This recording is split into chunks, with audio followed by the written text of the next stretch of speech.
Ethiopia's Prime Minister wins the 2019 Nobel Peace Prize. The Nobel Committee praising Abiy Ahmed's historic role in brokering an agreement with neighbouring Eritrea, as well as his work on women's rights and in nearby Sudan. Two missiles strike an Iranian tanker near Saudi Arabia. The ship was carrying some 1 million barrels of crude oil at the time. No word yet from Saudi Arabia. We'll cross live to our correspondent in Tehran very shortly. And aid workers warn of a growing humanitarian crisis in northern Syria. Tens of thousands have now fled the Turkish assault there, and dozens of civilians are reported to have died. Hello and welcome back to the newsroom here in Paris today on France 24. Thank you for being with us. Let's start with Ethiopia's Prime Minister, who has today won the Nobel Prize for Peace for his role in negotiating an end to the conflict with nearby Eritrea. The office of Abiy Ahmed issuing a statement just a few moments ago this morning to thank the Nobel Committee, adding, "We are, quote, a proud nation." Let's begin then by taking a listen to a little of the Nobel chair making that announcement earlier this morning.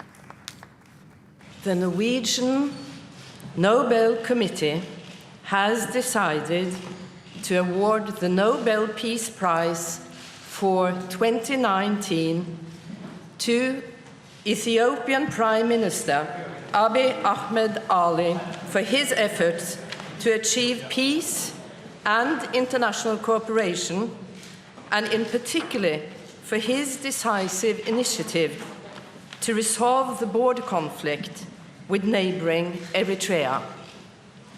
The prize is also meant to recognise the stakeholders working for peace and reconciliation in Ethiopia and in the East and Northeast African regions. Well, listening to that statement live with me earlier was France 24's Douglas Herbert, and he's back in the studio with me now. Doug, hello again. This was not a surprise, was it, that Abiy Ahmed won? But I wonder what your thoughts are on what was said during that announcement, because this was both a recognition of the work they had done, right, but also kind of looking ahead and saying that actually there's more work for Ethiopia and Eritrea to do now. Absolutely. The Nobel Committee here isn't just handing out an award, Nadia. What it's also trying to do, as it does often, is it's trying to put the prestige and the cachet of the committee behind what is very much an ongoing effort at reconciliation. This is a work in progress. So yes, saying very much that Abiy Ahmed deserves recognition for what was an achievement in ending what had been a 20-year sort of stalemate, if you will, between Ethiopia and Eritrea, which has been described as often neither peace nor war, even though 80,000 or more people had died in border violence at various times in that war.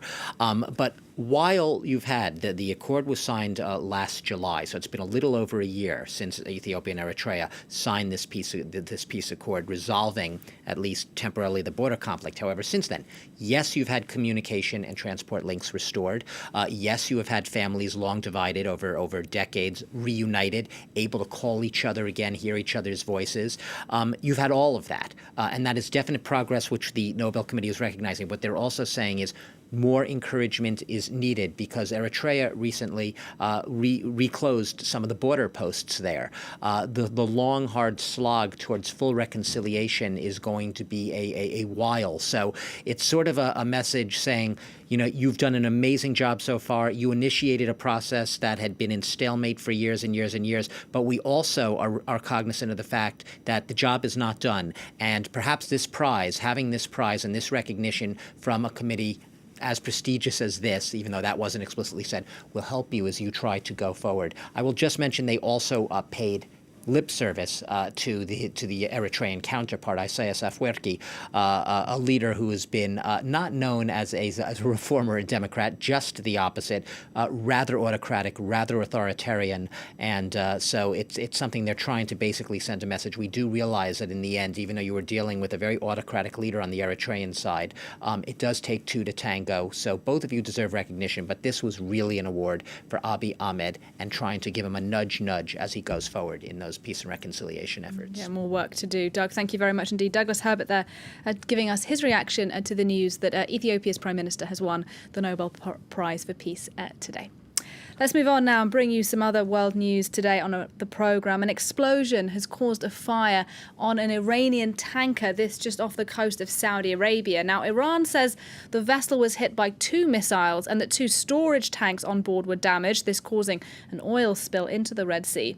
Since then, we've seen crude prices spike by 2%, and there has so far today been no word or reaction from Saudi Arabia. But these blasts, of course, coming just 2 weeks after Saudi Arabia's biggest oil installations were hit themselves, that wiping 5% out of global oil supplies. Well, let's talk now to Reza Sayar. He's our correspondent in Tehran. Reza, hello to you. First of all, information a little sketchy today. Talk us through, though, what we know happened.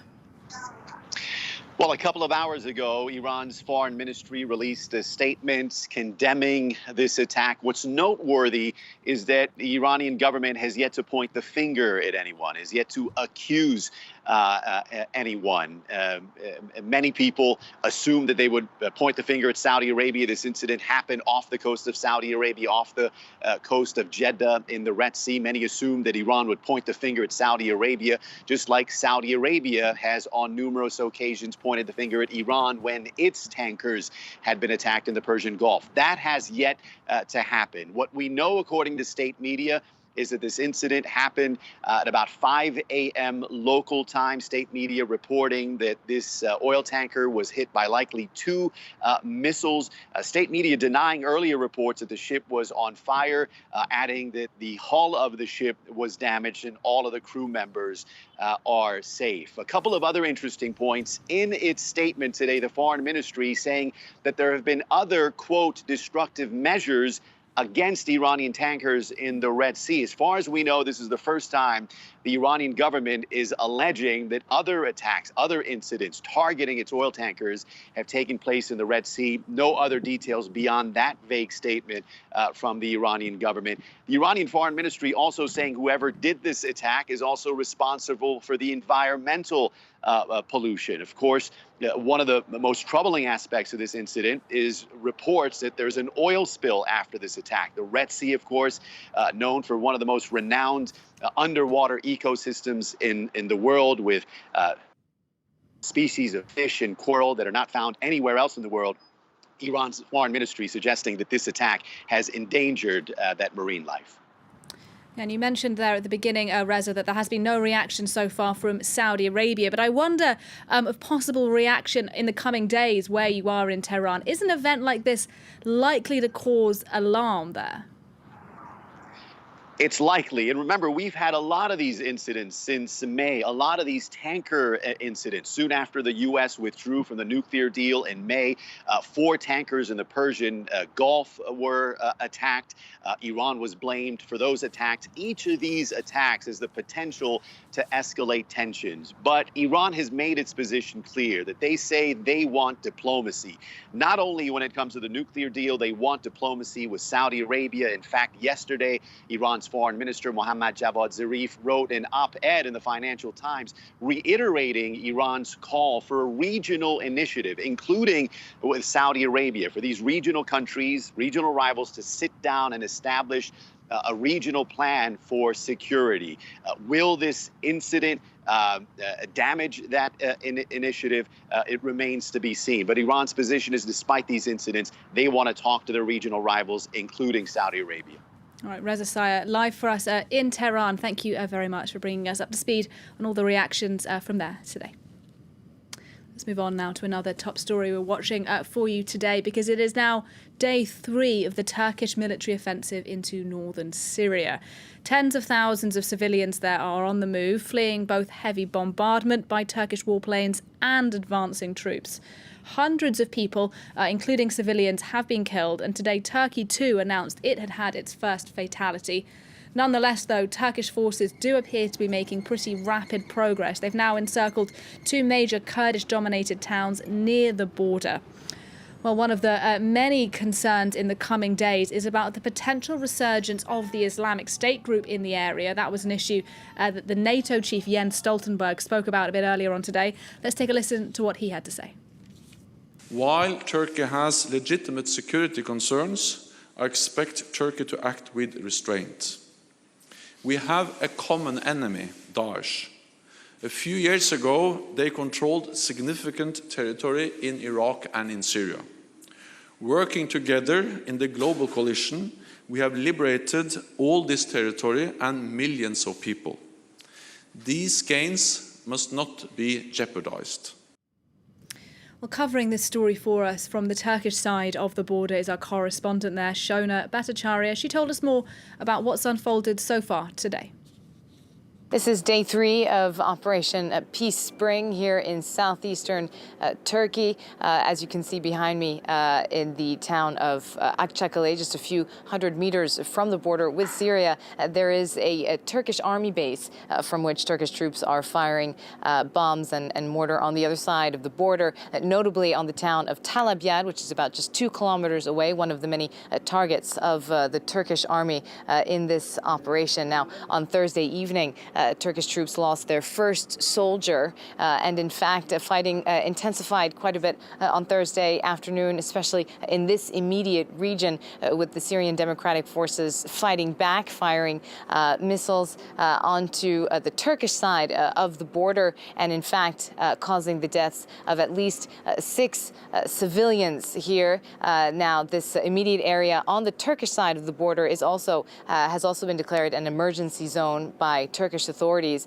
Meanwhile, the Turkish Defense Ministry says that their operation is continuing, that they will pursue this safe zone that they've been hoping to establish for almost a year now, up to 30 kilometers inside northeastern Syria.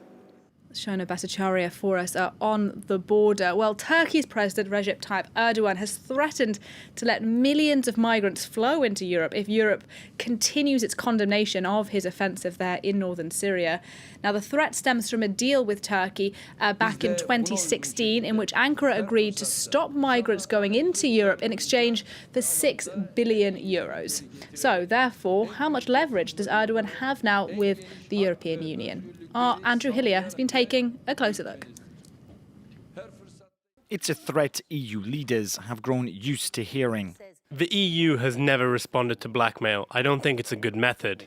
The method he's referring to, Recep Tayyip Erdogan's threat to let millions of migrants flow into Europe, the Turkish president's way of saying that he calls the shots. Already in the past few months, there has been a surge in migrants entering Greek islands from neighbouring Turkey, with refugee centres warning that they're overwhelmed. But would Turkey's president, famous for his heavy-handed rhetoric, ever back up those words with action? The EU first turned to Turkey for help with stemming the huge flow of migrants to the continent back in 2016, when it struck a controversial deal with Ankara. For sure, this is a breakthrough when it comes to our relations between the EU and Turkey, and also breakthrough when it comes to our main goal, main aim. In the deal, Turkey agreed to stop migrants from crossing into the EU in exchange for €6 billion and visa-free travel for Turks if the country met a set of conditions. It says that for every Syrian migrant sent back to Turkey, 1 Syrian already in Turkey will be resettled in the EU. According to the European Commission, roughly €3 billion has already been paid to cover the costs of educating 500,000 Syrian children. But analysts question whether Erdogan really does have any leverage. Many migration routes from Greece through the Balkans and into Western Europe are now closed. What's more, the EU still hasn't paid up the other €3 billion it still owes, a hefty sum that could be a useful boost to Turkey's stuttering economy. You've been watching the World News here on France 24. Do stay with us. We'll have much more still to come just after this short break.